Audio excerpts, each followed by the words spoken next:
Hey, friends, it's Ken, and I am at Binkley's in the Broad Ripple area with my good buddy Michael Reed. In Sobro. Owen, and happy birthday, first pal. Oh, that's right, 72. Well, but you're looking. I got here quick. I got here really fast. You beat me here today, Yeah, I did. which is good. I mean, got to the age. I know. I'm Yeah. trying to change the subject on you because you're not an old man. No, We had promised people we'd talk about the Roadmaster Todd Rundgren connection, Yeah. which I think is a pretty amazing thing because it was 1976. Yeah. And Todd was right at the height of his production powers. He'd Yeah. done Your American Band. Meatloaf was coming, but Badfinger was in the can. He'd worked with Hall & Oates, tons of artists. Yeah. When we went out there, Meatloaf, it happened because when we went out there to Bearsville when Todd invited us and just said, get here and I'll, produce a few songs. So like, okay, we got there and he showed me the video room and he just said like, Bone, this is the next big thing. I'm thinking like, this is the next big thing. But he had Time Heals the Wounds. I think it was one of the first few videos on MTV. It was. And I was just totally impressed, like how prescient this man was. He didn't know exactly what's going to be coming next. And the fact that, he launched our career, got radio play out here like crazy because, of his name.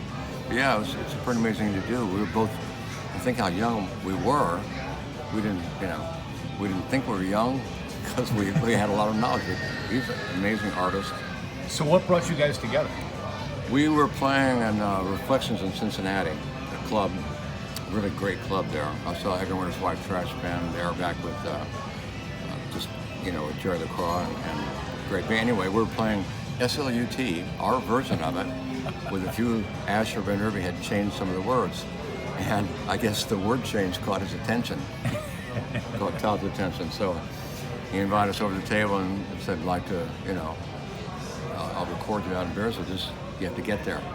I thought, well, of course we'll get there. Yeah, and so were the word changes, did it make it more or even risque? I would say so. It's like, he said, I can go ahead and say them, right? Yeah. So it's like S-L-U-T, she maybe she looks at me and goes like, see that girl, this is the opening line, watch her dance and ask her change. If I knew her name, you knew I'd like to get in her pants. And he made the motion with it and that caught his attention. I thought, Yeah. So, well, it caught my attention. Yeah, a lot of people. You guys then went out to Bearsville? Yeah. Wow. And stayed in, he had accommodations, and I guess, trying to think of the band, there's a band from Florida that just played there. The one that, I can't think of their name right now, but Todd came in and like, why aren't you guys rehearsing? He was exactly right. There was a piano in there. We should have been rehearsing. I think we weren't so totally satisfied with our personnel lineup yet. The drummer was not the greatest of drummers. The guitar player was great, Asher was great. We hadn't really found our identity yet. We were early songwriters, baby songwriters. So, but yeah, this is a fantastic job. With Peter Gabriel, I guess John Sebastian was writing. He's back playing pinball with Ricky, and he started singing, here's a song I'm working on for this, and it goes, I started, welcome back, and we're like, oh, it sounds good. Literally, so John Sebastian's at Todd's place or just? Yeah, he was back there playing pinball. He was and Peter Gabriel popped in. He was searching for a room in which to record. Mm-hmm. And I remember he goes, I like your tune, mate. And we're like, I was a young kid. That's crazy. I was 26, but still, no, I was 25 or 6. But I had not enough knowledge, and so I was totally in awe. I remember one time as I sat in the back and watched, everybody's playing around, but I wanted to watch Todd work because I already knew what a genius was and following him forever. And we both had a love for Laura Nyro. Laura Nyro just blew my doors off. I just, Eli and the Turk, I followed her, all her stuff out there. So, and he sat back and he was working on it. What do you think? I just went like, I'm just here to learn. I'm watching the master work. I'm just watching. So you guys stay in the place, which is adjacent to the studio. Yeah. At some point, does he say, hey, today's the day we're going to start recording?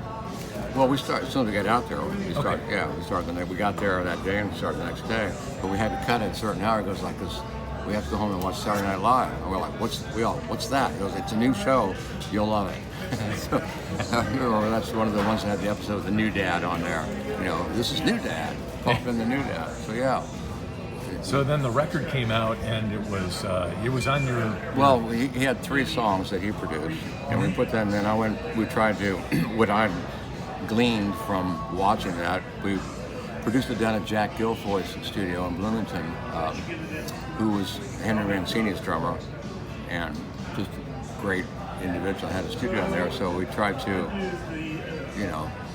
copy the same sound and style, and then put the record out and got a record contract. So. And you guys still have the masters? I don't know we have those masters. I've tried to get one of the masters back from CD. As a matter of fact, a friend of mine just gave me two 2-inch tape reels. He doesn't know what's on them. And I'm going to give them to a friend of mine here in town who actually digitizes that stuff and probably bakes the masters so they'll work one time. But I'm not sure. We tried to get the masters back for one of the albums. And the person that has it is out in, he's elsewhere and wanted a certain amount of money for it. And we're like, we don't really feel. Hostage. I'm not that into it. No, hostage taking. I'll just re-record. Nice I just redid one of the titles. The second album was third album was Hey World. Mm-hmm. I just on my CD, I just redid a version of Hey World, a little more today with a slight rap in it. So it's just trying to modernize some of the songs, and there's still a lot of the tunes are still great. Oh, they're great. And Asher Benuli, we had a song on one of the first albums called Who Can Sing Like Fat Boy Do, and we're going to change it to Who Can Sing Like Smash Man Do, because that was his radio name, Adam Smasher. So sure was. Yeah. Well, so Michael, what was your big takeaway of working with Todd? What do you remember the most of him in terms of what he brought to your music? Subtle changes, exact. They were subtle, and they added so much. For example, on Magic Feeling, which is the one I won, I had the chord progression going up the same way 3 times, or coming down 3 times in a row. He said, "Why don't you just take this third one and have it climb up?" And I was like, and so that's in there now. It's like just little subtle changes, and also the way he added the background vocals and how layered. Like I had the 3 parts live, and he had this background part to it. You can hear it. I can hear it in the background, but it's just blended in so brilliantly. It's like, wow. And the backing vocals on all of his productions are just stand out. Yeah, with the guitar I try to do and everything. It just, plus I always joke with him. Last time I talked to him was at the T chord, because I like the 5/1 chords a lot.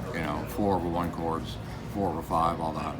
I remember when he was playing the cathedral organ and talking about the T chord down at the seminar in Bloomington, and somebody was asking him, what exactly is the T chord? I remember he turned up, well, it's actually if you use, and he went like, use these fingers. And I went like, that's about, use these, you have to involve you. And held it up, I was sitting there like, I don't think the guy gets what he just did, but it's okay. Use these 3, but not this one. I was like, oh boy. But it's the way he plays. I mean, if you watch his piano playing, it's unusual. Yeah, it was great.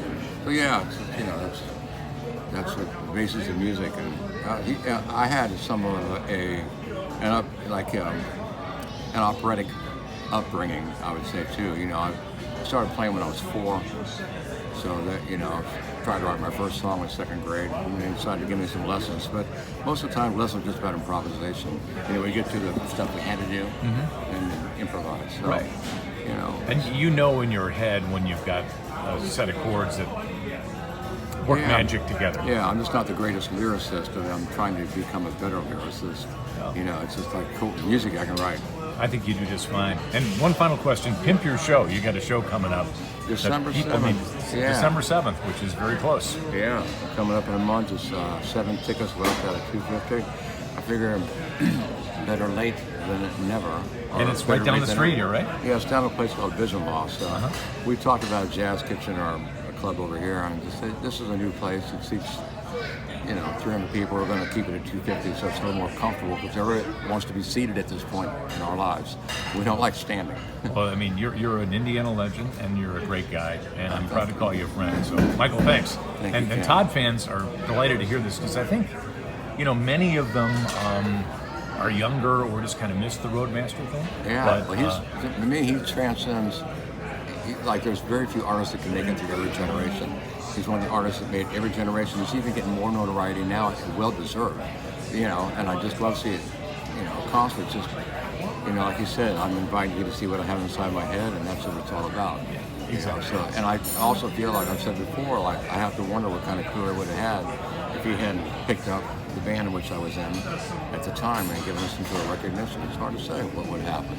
You know, I'm sure I still would have been in music. I still would have risen quite as quickly, or been able to play with the people with whom I played. So I owe a lot to him. I think he's an unbelievable artist. Still one of my, Lauren Hero, Todd Rundgren. And Michael, you are too. Thank you, Thank buddy. you. Appreciate it. Thanks for doing this. Appreciate it. Thank you.